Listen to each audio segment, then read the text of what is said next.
Hey guys, it's Schiz here, and today I will be bringing you a slider equipment tutorial / tips and tricks, so let's get started. Alright guys, first thing I'm going to talk about is the clacker gloves.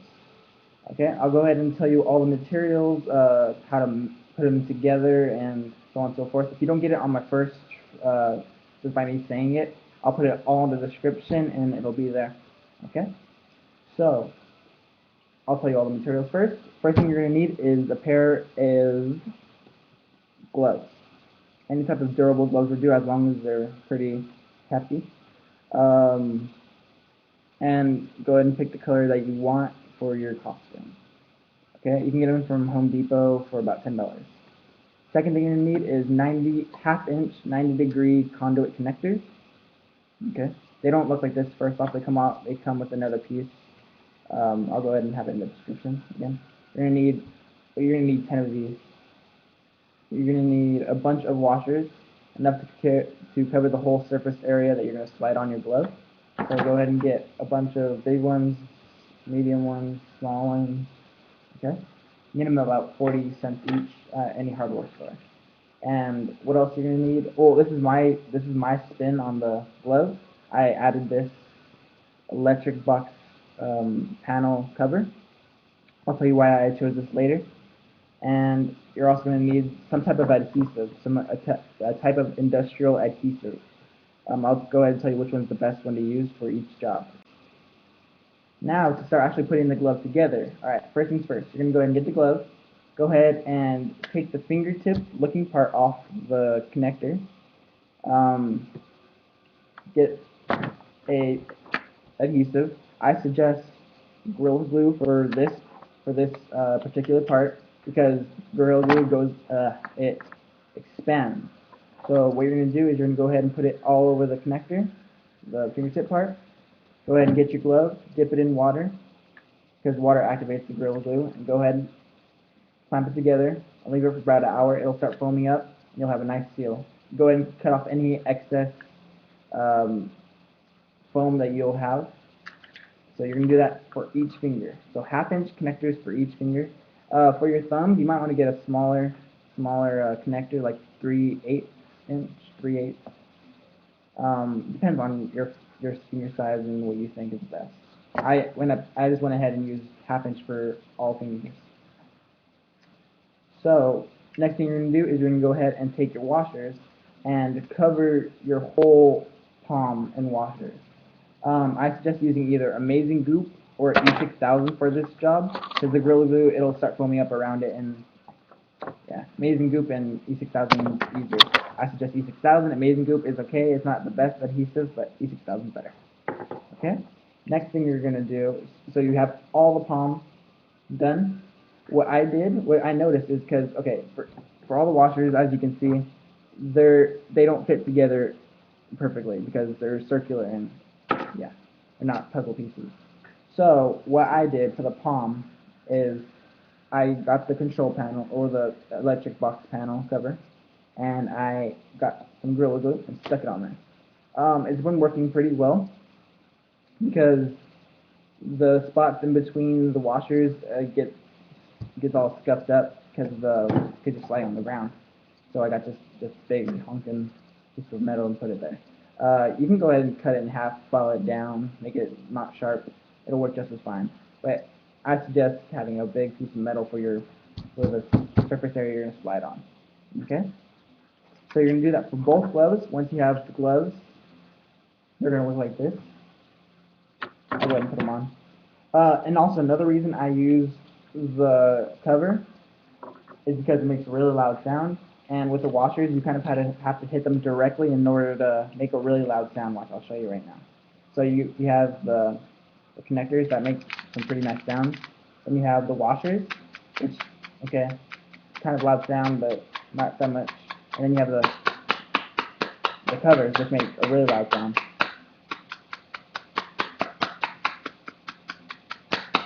As you can see. So I talked about the gloves. Now I'm going to talk about going from, down more. I'm going to talk about knee pads. So what I have here are Protec street knee pads, black. I bought them on Amazon about a week ago. I've been practicing. As you can see, they're all scuffed up. This is about a week, less than a week of practice. I've actually bought 2 pairs on accident, but I'm kind of glad now because I have some fresh new ones to slide on. These are just practice ones.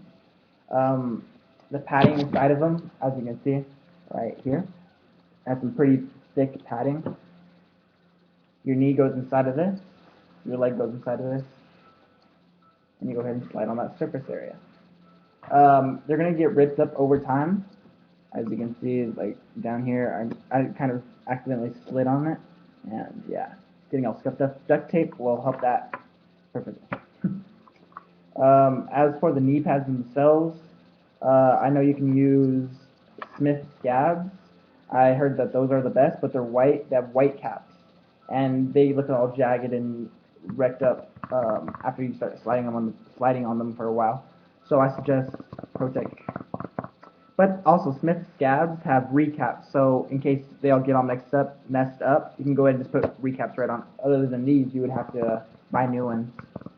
All right. Really good knee pads. Slide pretty far on them. All right.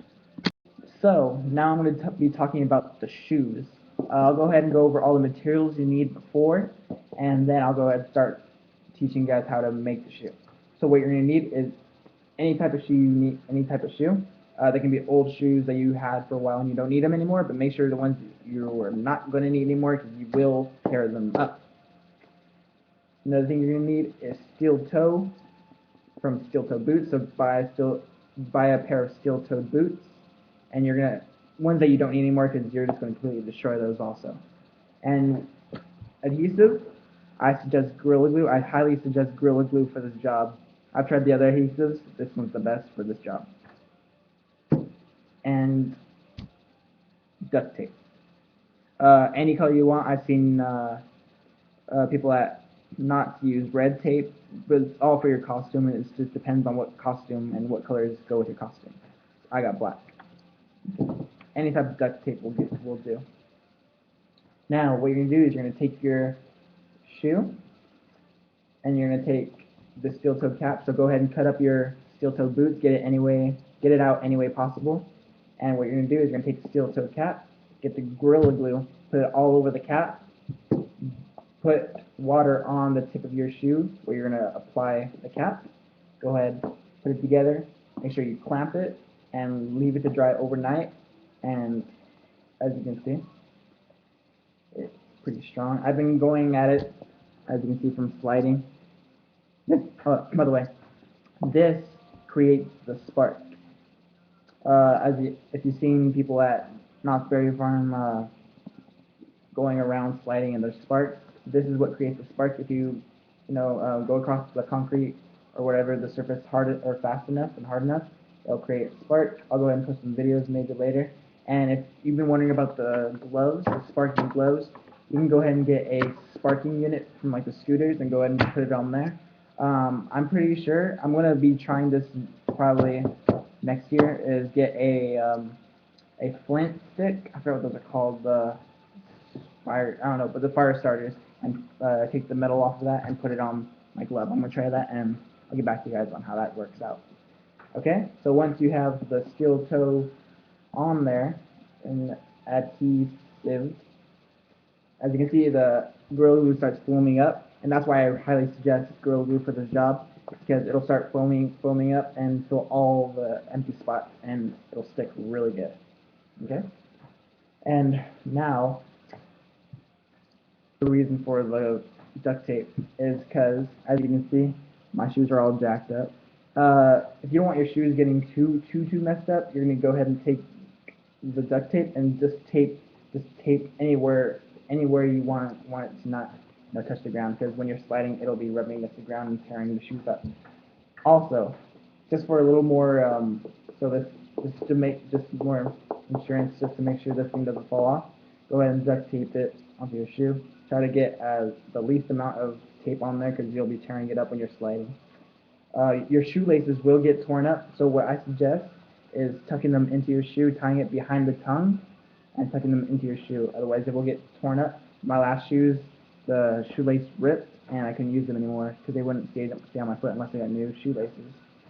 So duct tape the tongue, duct tape over the shoelaces, just duct tape everywhere. Just duct tape it all.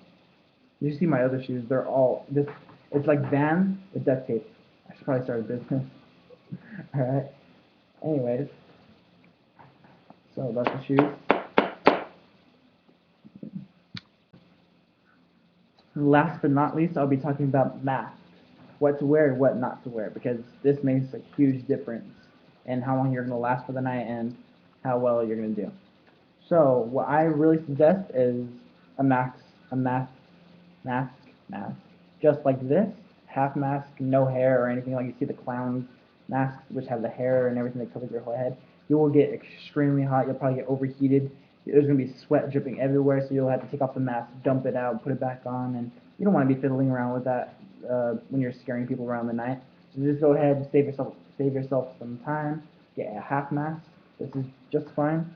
Make sure it's comfortable. As you can see here, all I have to do is just put blackout on my eyes and all over my skin that's visible, on my mouth, and I have my gloves to cover my hands, long sleeve, pants, and my knees. Alright. Also, if you're more advanced, go ahead and get the prosthetic piece. I'm going to be using this for work because I'm going to be running around scaring people at Castle Park or Castle Dark. And so here's my Scream Team brute mask. That's for the more advanced, if you have enough money for it. Okay. Other than that, the half mask is fine. And I think that's pretty much it for this video. If you have any questions, go ahead and put in the comments, and I'll go ahead and try to get back to you as soon as possible.